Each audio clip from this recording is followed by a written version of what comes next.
দর্শক এসেছেন আমাকে সাপোর্ট দেওয়ার জন্য। আমার এতটুকু আছে আমার এলাকাবাসীর দোয়া এবং সাপোর্টের কারণে। আমার এলাকা দরগা হাবিলবাসীকে আমি আমার অন্তর থেকে ধন্যবাদ জানাই। আমার এলাকার আমি উকি এক্সপ্রেসের ওয়াই জিতিয়ে দিতে পেরেছি, আমার এগুলাকে জয়টা এনে দিতে পেরেছি। এই জন্য আল্লাহর কাছে হাজার হাজার শুকরিয়া আদায় করতেছি। আগামীকালে আপনি দলকে কি উপহার দিতে চান?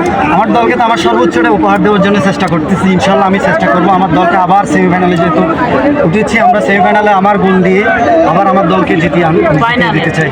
আজকের খেলায় আপনি ম্যান অফ দ্য ম্যাচ নির্বাচিত হয়েছেন, সেক্ষেত্রে আপনার অনুভূতি কেমন? আমার অনুভূতি আলহামদুলিল্লাহ, সব কিছু আল্লাহর উপর ভরসা করেছিলাম। আমি আমার 10 থেকে 15 দিনের আমার প্রত্যাশা ছিল আমি আজকে গোল করবোই, আমি উকিয়ে উপজেলার হয়ে একটা গোল করবোই করবো। আমার এটাই স্বপ্ন ছিল, আমার এলাকাবাসী সবাইকে বলছি আমি গোল করবোই করবো।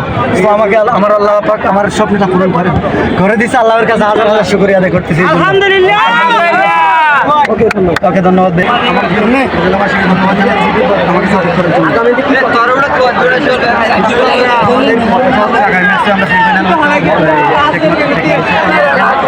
আমরা ইনশাল্লাহ আমাদের সর্বোচ্চ চেষ্টা করবো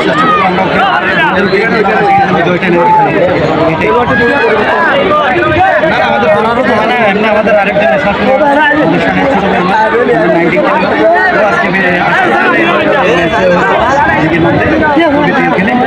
আগামী ম্যাচ ইনশাল্লাহ আসবে, আরও অনেক কিছু